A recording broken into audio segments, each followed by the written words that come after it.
Hearing none, that item will be heard on July 22nd.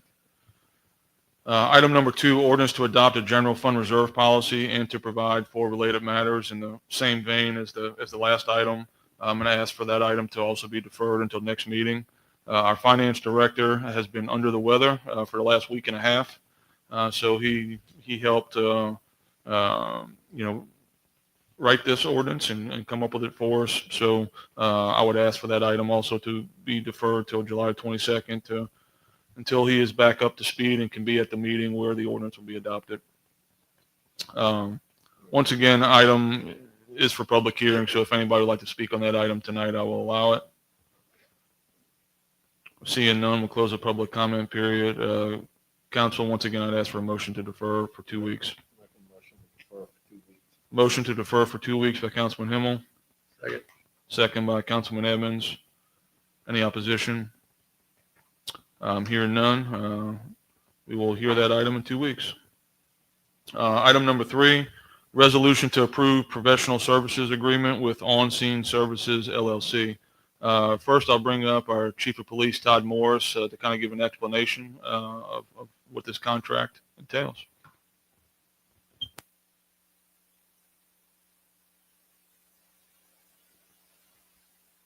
Thank you, Mayor and Council. Yes, as I've been in this new role here as Chief of Police for the City of St. George, you look at our public safety partners and how can we be a better partner for our citizens of St. George and how we can help supplement, law enforcement in their endeavor, with public safety for our community. When you start looking at the amount of traffic crashes that are occurring within the city of St. George, started looking at, hey, that's about 7,000 traffic crashes in 2004 that between the Sheriff's Office and the State Police responded to and handled, from private property crashes to hit and runs to crashes in general. And when you look at the amount of manpower and resources it takes to work a crash, which is 95% a civil matter, it doesn't require a traditional post-certified law enforcement personnel to work a traffic crash, because it's primarily a civil matter. We're tying up a lot of resources from the Sheriff's Office and State Police that could help be better utilized to do more proactive enforcement, more proactive patrols, focus on more public safety issues that are more pressing versus responding and working traffic crashes. So 3 or 4 months ago, I heard about a company called On Scene Services that is a private company, but they specialize in working traffic crashes. And so it intrigued me, how that process was working. It's a company that's been in business about 7 years. They've worked about 19,000 traffic crashes in New Orleans and in the city of Baltimore. I reached out to the major at the city of Baltimore and the lieutenant supervisor on scene services at New Orleans PD to see how this process is working. It was a win-win situation for these municipalities, because as we know, the Sheriff's Office, Louisiana State Police, all our law enforcement partners are shorthanded. They have a lot of vacancies. And when you look at the amount of manpower that you're using to work a civil traffic crash, and they're not being proactive in proactive enforcement, working major crimes, I felt like that, hey, I believe that this would be beneficial to our citizens of St. George. And so I started having dialogue with the owner and the chief executive officer of On Scene Services, and to better explain, how this supplements traditional law enforcement. And so what they do, On Scene Services will provide a marked vehicle with amber lights identified with the city of St. George, and they would be dispatched from the Sheriff's Office to handle minor traffic crashes. They hire prior law enforcement personnel. They're trained in traffic investigations and work in traffic accidents. They are approved by the state to enter that information to the eCrash system, which is the reporting system by the state that traffic crashes are inputted into. They are presently doing that now. That was changed by the legislature, allowed them to do that. And I saw the benefits here because they're doing this more cost effectively than traditional law enforcement personnel being able to do that. And so I saw this as a win for the citizens of St. George. Not only it helps our partners in law enforcement to be able to free up resources, because there's not enough resources now to handle the major events that are taking place, that we could think outside the box and look at this public partnership to be able to take that workload off of them and allow them to start phasing in and do a project here and start handling our private property crashes here, as well as saving resources from the sheriff's office and state police to do more pressing public safety matters. And to me, I saw nothing but positives about this. I went and approached Sheriff Gotra and his command staff and met with their attorney about this project. They were extremely excited about this. That they saw the benefits too, because it saw the need to fill a gap that normally traditional law enforcement, in a sense, handled. But now we have a company now that is specializing in this, providing qualified personnel to take that burden away from the sheriff's office, because it's primarily a civil matter. 95% of the time, it's a civil issue that we're creating this documentation, for our insurance companies to determine, how much they're going to pay out. And it's really not a criminal matter. And so, anyway, I did some presentation to them and met with the Louisiana State Police. They both saw the benefits of bringing a company like On Scene Services in to start working our traffic crashes, to allow them to free up personnel to work more pressing public safety issues. And so, I presented to you guys today. I have the owner, Ethan, here, and Dustin from On Scene Services to do a presentation. Be glad to answer any questions after this about this, but I think it's a win-win. And when we look at going forward as a partner with our public safety entities here for the city of St. George and the parish of East Baton Rouge, and it benefits, our citizens here in St. George and public safety as a whole. And I have great endorsement from the sheriff's office and the state police to enter into this and develop a pilot project and go forward how this is going to help our citizens and help free up public safety, our professionals here, to do more pressing matters for our public. Chief. So just real quick, 7,000 crashes a year. I believe the number that they use for average time on scene of a crash was approximately 2 hours. That's correct. Yeah, from start to finish, the military, the average time is about 2 hours. So start to finish, 2 hours. I'm going to do some simple math here. 7,000 crashes a year, roughly 14,000 hours. So for the citizens in St. George, not only are we getting, a little bit quicker, maybe more efficient service on the turnaround of traffic accidents, getting roads cleared, but what does that 14,000 hours do for the sheriff's office and state police? It frees up them to be able to do more proactive policing, more enforcement issues. The biggest complaint, that I have from our citizens is, hey, we have speedies, we have issues in neighborhoods, we have, speeders on the road, we have all these traffic issues. And unfortunately, the sheriff's office, only has so much manpower in state police too. So they're taking those resources and going and working traffic crashes. And you look at the high volume of the traffic crashes in the morning or afternoon, and that's when all these other issues are occurring within our city also too, and taking proactive policing away from those man hours while they're tied up working, traffic crashes from the city. So that's going to free up the manpower for the state police to be able to do more pressing issues and be able to help, the citizens as a whole from St. George and our parish here from the state police and the sheriff's office.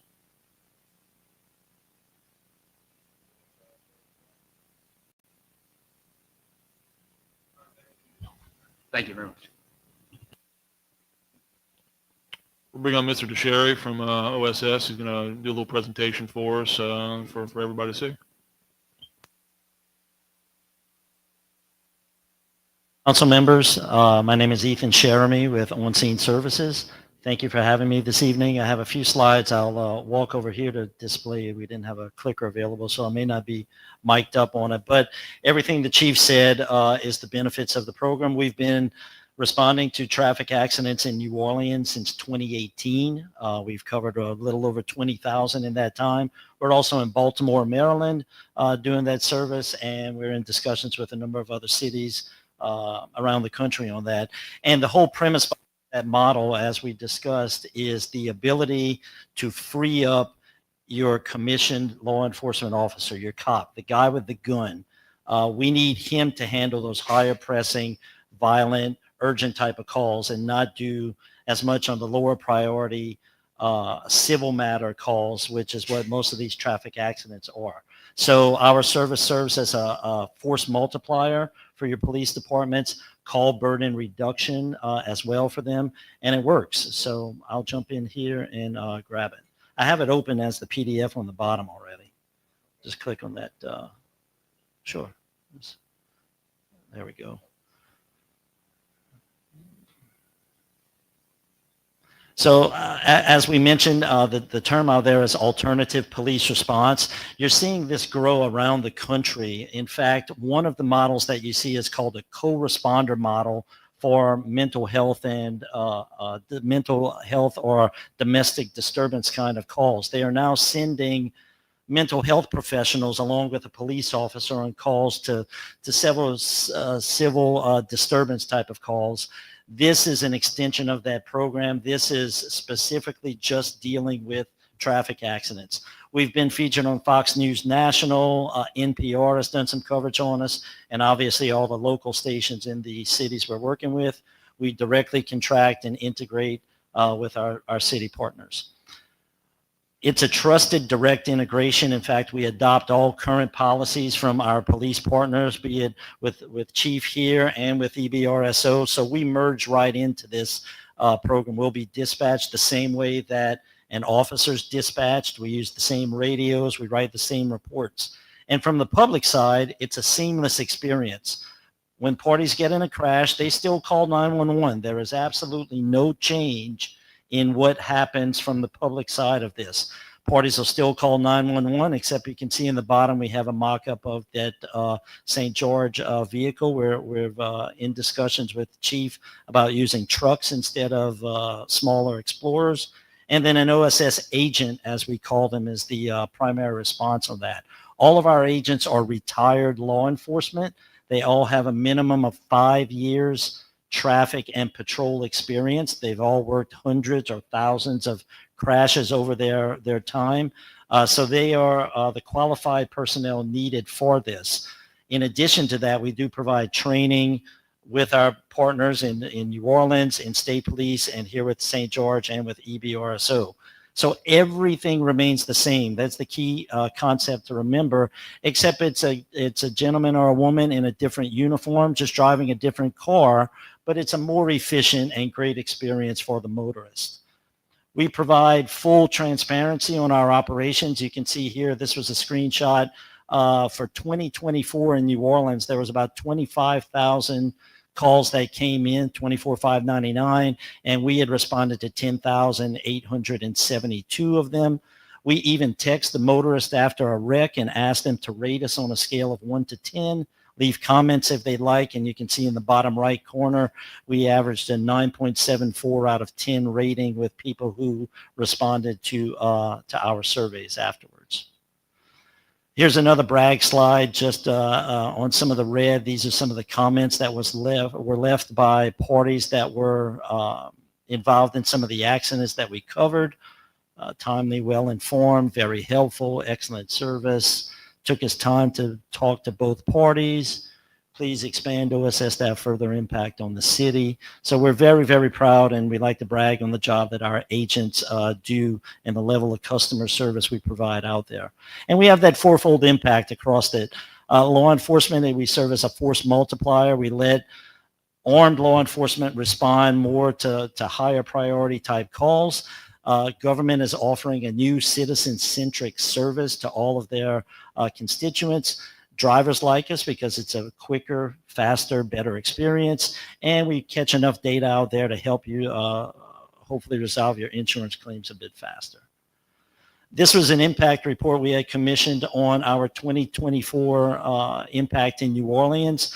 We ran vehicles for response from 6 a.m. to midnight. We responded to right around 10,000 calls, which was about 35% of all the calls. Average time from dispatch to get to the scene was 15 minutes. Average time before the parties were released was 27 minutes.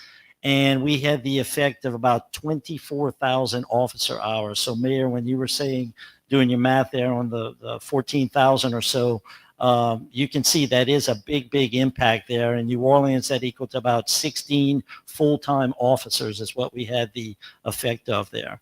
And we're able to scale up higher over there, and the public really likes the program. So we're prepared to have an impact analysis drawn up here as we progress on it, and we're confident that we're going to see a lot of these same numbers and impact for all of you.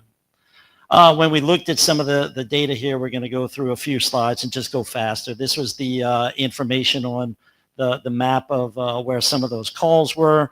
70% of your wrecks happen during the weekdays, 30% are during the weekends. So we're going to take that into account for staffing. Here's some examples of the response units and the various striping and livery we're looking at with the chief.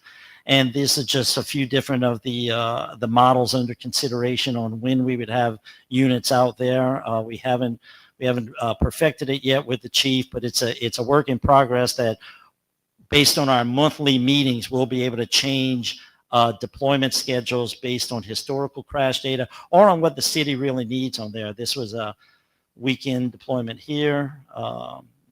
Next slide, heat map of when the wrecks normally happen, time of day, scope of what we're doing, which is basically any non-violent, non-emergency auto type of call.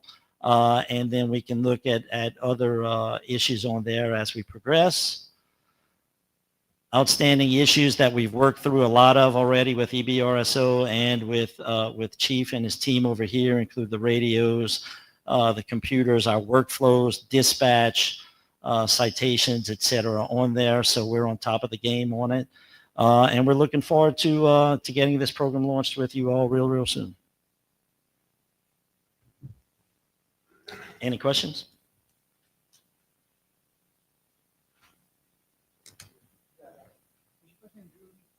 Ethan. Yeah. Based on the stress model here, it looks like we could put up to 8 or so per day running on a weekday and maybe 5 on the weekends. Obviously, it's all modeled out, and it really depends on there. But ultimately, that may be up to 15 to 20 or so full time on staff. And they'll work all the roads within the city of St. George? That's the plan. Yes, including interstate. Yes. State highway. Correct. Talk about what are some of the things they do when there's not a wreck and they're not servicing. Right. So that's something that we're going to continue to work with all of you and the chief and his team on. If there isn't an active call for a wreck that they're responding to, I know there was a wreck earlier today going westbound between Seagan and Seagan and Bluebonnet, I believe, and traffic was tied up. That would obviously be something that we can do. We can not only respond to that, but help in the traffic management. So that may be helping with the light cycles as well, either there or even the light cycle at Seagan and Airline in an afternoon. Special events, if there's more traffic control needed for that. Parks in the city, if there's a need for a visibility initiative. If a vehicle is not working a crash or response vehicle, he can drive through that park with his lights on, just as a visibility for your citizens as well, and an extra set of eyes and ears out there. So there's a lot of different things we can do. It's just more manpower on the streets for all of you, but the primary focus of it is obviously traffic direction control and accident response. How do you track performance and metrics for OSS? Right, so we're going to have a custom-built dashboard available, performance dashboard on the web for you, similar to the one you saw there. That'll track dispatch and arrival times, response times, citizen interactions.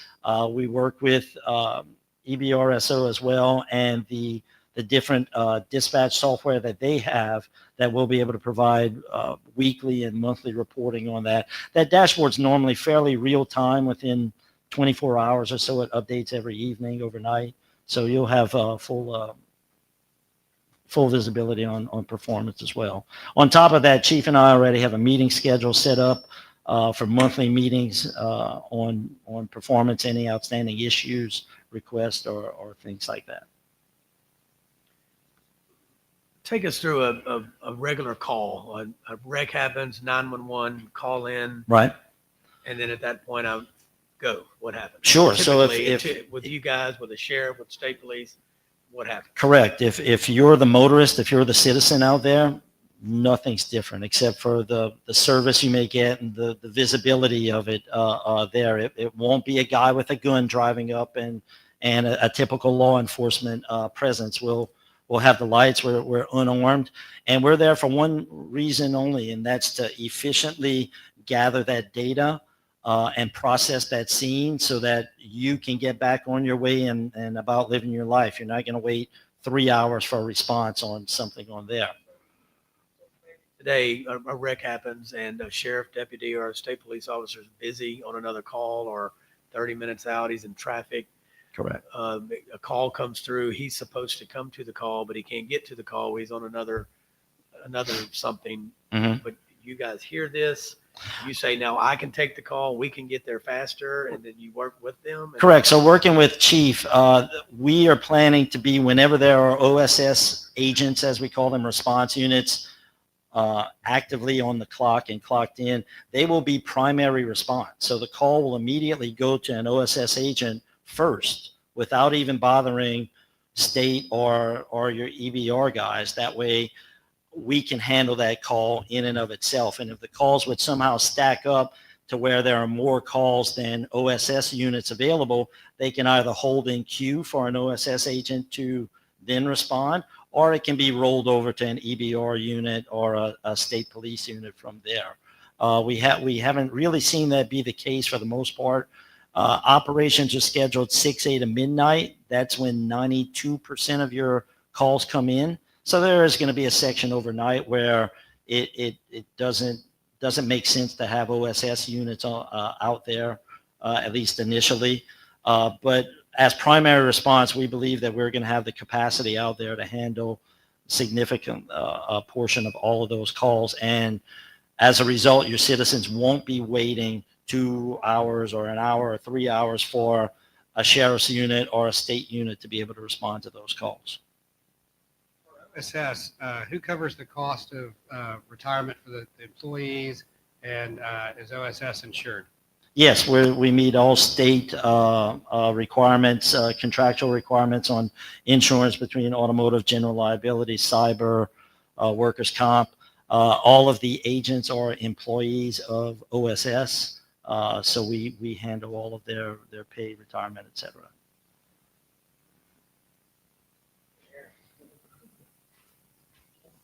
About reports, and it might be what Andrew was. So for me, I get in a wreck. It might take 2 months to be able to pull my report. How quickly can I be able to access it? We require all agents, and we're going to obviously defer to Chief here and his best practices and that of EBR as well. But we normally require, in New Orleans, we require our agents to complete the entire crash report. And we draw the diagram, we write the narrative, we complete the entire crash report. That is all done before they normally take another call. If not, it's done by the end of their 8-hour shift. Those reports are then forwarded on to law enforcement. In this case, it would be forwarded on to EBR, where an EBR sheriff's deputy will review that report, look at it, look at all the data we collected as well, and that serves as a secondary check. So law enforcement is still touching every one of these reports, but we submit them daily. Like, they will be done same day from our side. Now, it may sit on EBR's queue for review for a day or two. We even had New Orleans sped up to where it's a 48-hour turnaround now in New Orleans. In that compiled information, you have photos, right? Correct. Photos are real important. I know y'all. Correct. And we even rolled out Axon body cams, which is normally the same platform that most of your police departments are on, that Axon system. So all of your law enforcement here would have access to that body cam video as well, and any of the photos that we've taken at the scene. Just one more quick question. In your initial response in New Orleans and Baltimore, what was the response from the public about seeing green and yellow lights instead of the typical blue or red? That is a thing we work with each one of our partners individually. New Orleans allows us to run red and blue. So we run red and blue in New Orleans. Baltimore, we're running green and amber. We thought we'd have to do a big PR campaign for everybody initially, and we did get a little bit of pushback. A party every now and then would say, I want a real cop, right? But when we provided them with the item number, as it's called in New Orleans, or your sequence number or whatever an officer normally gives you, that shows that a sort of receipt that, hey, there is a crash report associated with this. Here's the number you call to get a copy of it, etc. We use QR codes now for it, so you can pull it up on your cell phone. Everybody has a cell phone, so we made it a lot more tech friendly on that. Everybody's accepted the service. In fact, in dispatch, sometimes when you're reading the notes, people are now asking for OSS units instead of NOPD units in New Orleans. What color light you using here? We're still talking to Chief with that.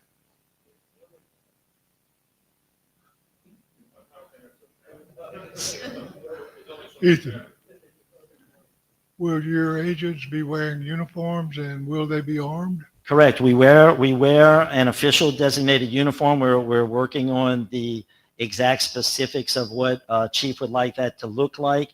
It's generally in the vein of law enforcement, but it's not a police uniform. We don't wear a big badge. We will wear a St. George patch or so and an American flag and an OSS patch. And it's more along the lines of safety. We're considering the high visibility yellow top with the black, like those short sleeve police polos that people wear. And we are totally unarmed. We don't even bring tasers out here. So our goal is to help people. We're there for a civil call. Your private property ran into his private property, and we're there to document it and get both of you back out and on your way. So it's worked tremendously well to not even be armed with tasers in any kind of way here, or firearms. Brought that up to attention is, all right, so a wreck happens and you show up and now someone's injured. Mhm. You're able to contact EMS. Correct. with the Yes, call yes, and yes. all, So if 911 wasn't. a lot of those calls are triaged when they first come into 911, and depending on the responses from the party, 911 normally determines if EMS needs to be called out. However, when an agent gets on scene, and if the scene is different than what was relayed in the 911 messages, excuse me, if the scene is different than what was relayed in the 911 messages, then obviously the agent can call in for EMS backup or fire or even for police backup, because we do carry police radios issued from our partner there on it. So in the case of civil litigation, for example, Right. And do your officers, or are they going to testify, appear at depositions? And okay. All of our New Orleans agents are ex-cops, either retired from New Orleans or have transferred in laterally from surrounding jurisdictions. We ran an ad over here, and we received over, in the first day, 21 qualified people who had over 5 years of patrol or traffic experience that were retired already or were from a surrounding jurisdiction. We don't necessarily want to poach from anybody here. And as a result, all of them have a background in prior traffic investigation. They've all had depositions before, no signs to look for on it. So we are available and do provide deposition services whenever we're asked to have that done. In 7 years, the guys have been deposed. We probably do maybe on that 10,000 calls, we probably did 5 based on that in a year. But none have ever made it to court. We've never been called to court on it because I guess they all end up settling. Love that. Right? In that regard, when they're doing depositions or if they appear at court, is that part of that shift that day, or is it maintain the shift number, and that would be in addition to that? It really does.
an agent work for you and maintain full-time jobs and more? That's discussion really. How about in your other jurisdictions? You have run across that? We specifically don't because they have a separate.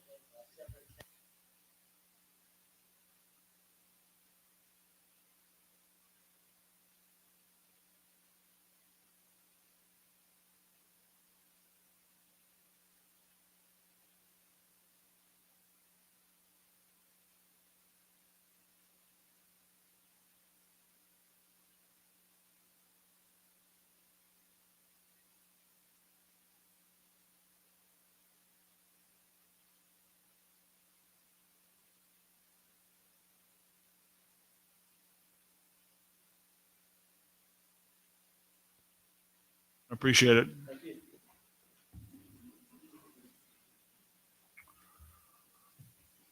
If anybody would like to speak on that item, this is a public comment period. I didn't receive any cards about it, but if you'd like to talk on it, now's your time.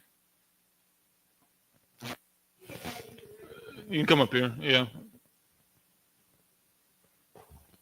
Name and where you live, and then you can ask your questions. Raymond, and I'm actually in East Baton Rouge Parish, but just getting an idea of this area. If a ticket has to be written because of the accident, do they write that ticket?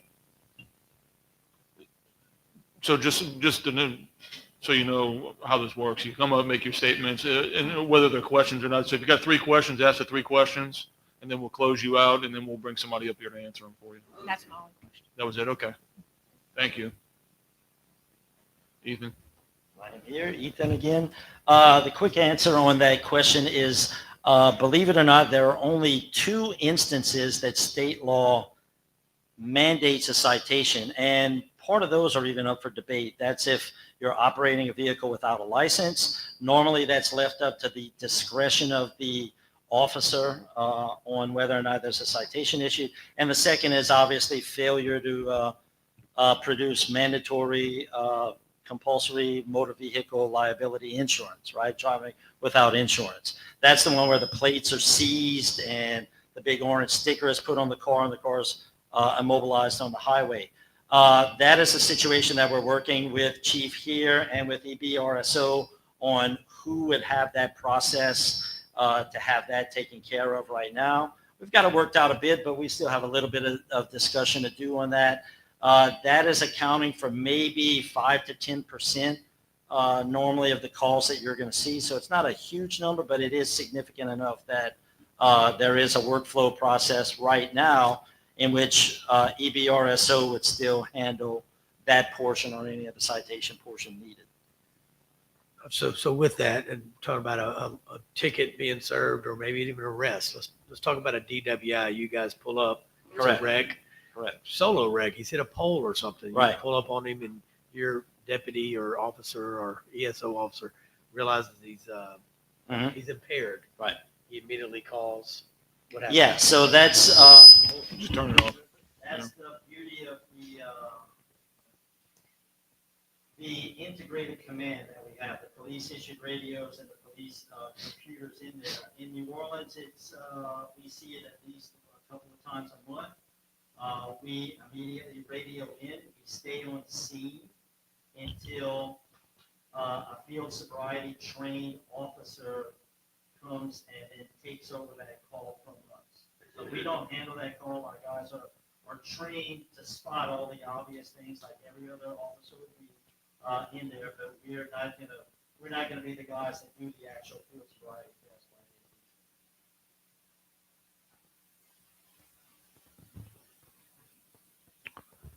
Anybody else would like to make a public comment on this item?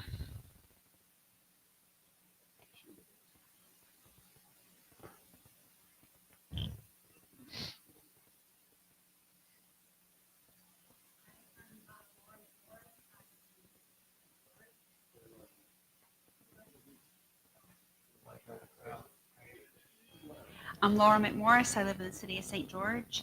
And a couple questions, comments. I think one was answered, the DWI comment, but my concern was that if we have people going out to accidents and especially responding to alarms. I have personally a safety situation, and time can be an issue. You know, when you have someone that arrives and is not able to defend with taser or anything like that, how do you qualify that it's a non-threatening situation? Like, do you rely on the 911 operator for them to use their skills, that it's a non-emergency situation? So that's one thing. And the other was interesting, the comment about tickets. It sounds like there would be less tickets being written. Could that positively affect our insurance rates and maybe help lower insurance if less tickets are being written? Thank you. Okay, thank you. You want to come up and answer that one, Ethan? Quick answer to that. In regards to the first point, the burglar alarm response is not at all part of the scope here. You were just asking a question about possible expansions down the line. That is not anywhere contemplated at this point in time. It's strictly the traffic portion that we spoke about earlier. And then on the citations, working with EDRSO and Chief over here on different opportunities, it is, and we hope that it does lead to faster resolution of insurance claims, and faster resolution normally leads to lower insurance payouts in a way, and hopefully everybody will eventually see some type of insurance relief, but that's well removed 3 or 4 steps down the line from any of the things that we're doing here. So it's just a better process overall. It's been working successfully for 7 years in 2 major cities, and you're in our backyard here. We love to come and provide it to you all with a new way of thinking and a new citizen-centric service that we believe is going to make a huge impact, not only on your burden and your force multiplier of your existing police services, but also on a fresh start for everybody moving forward. Thank you. Any other public comments on this item? Seeing none, we'll close the public comment period at this time. Council, so we're asking for a resolution to approve a professional services agreement with On Scene Services LLC. It's an annual contract. It's paid out monthly. The cost of the annual contract is $1.5 million. This contract has already been budgeted for, is already included in our 2025-2026 budget, so there's no other increase that we would need budgetarily speaking. To you, Council. I make a motion that we accept their bid. Councilman Himmel will make a motion Second. to approve the resolution. Second. Second by Councilman Talbot. Anybody opposed to? Seeing none, resolution has been approved.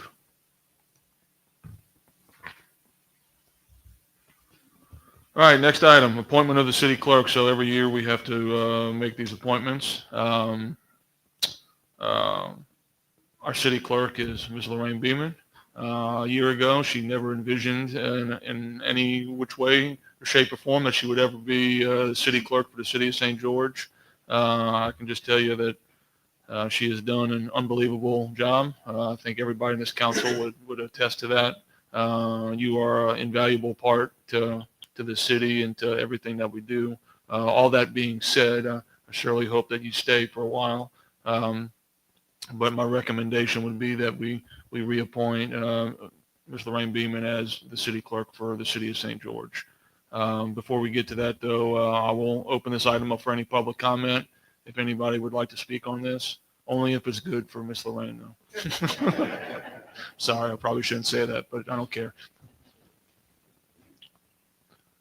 Seeing none, we'll close the public comment period at this time. Council? Motion to approve. Motion to approve by Councilman Merle, second by Councilman Edmonds. Anybody opposed to that? Hearing none. Congratulations on another year, Lorraine.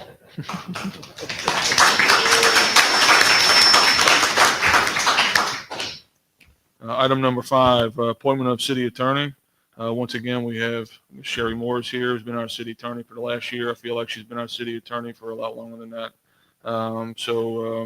Once again, council will ask for the approval of Ms. Morris to continue as our city attorney. But before we get to it, we'll open it up for public comment as well. If anybody would like to say anything about it, now's your time.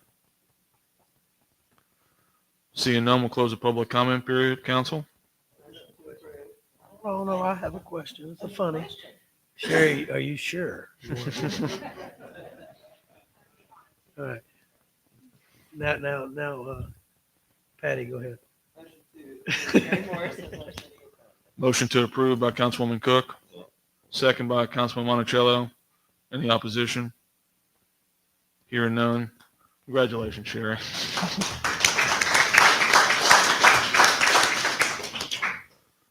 And just like so many other things, another first here for the city of St. George. We have an election of our mayor pro tem.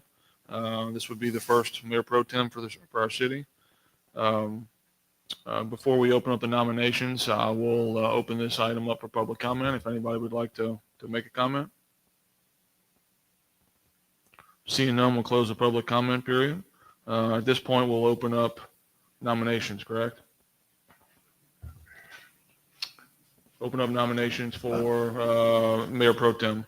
I'd like to make a motion that we move to elect Drew Merle as Mayor Pro Tem. All right, I have a nomination to elect Drew Merle as Mayor Pro Tem. I'll second. Do you have to second that, Sherry? A nomination? Okay. Okay, Councilman Merle will accept the nomination given by Councilman Talbot. Any other nominations? Hearing none, we'll close the nomination period at this time. Well, Councilman Merle, you are the only person nominated for Mayor Pro Tem. I assume that you are obviously going to accept this position. Okay, so do we need a, that's it? Well, congratulations, Drew. You've been elected by acclamation.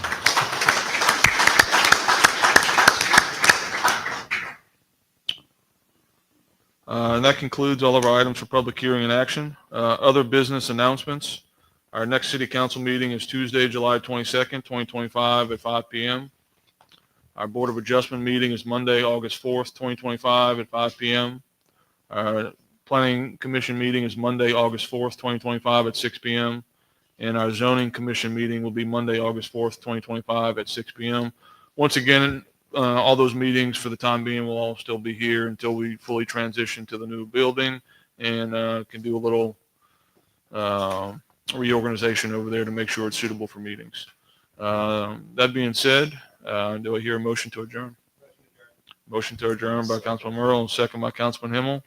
Anybody opposed to leaving? Hearing none. Meeting is adjourned. Thank y'all for coming. See you next time.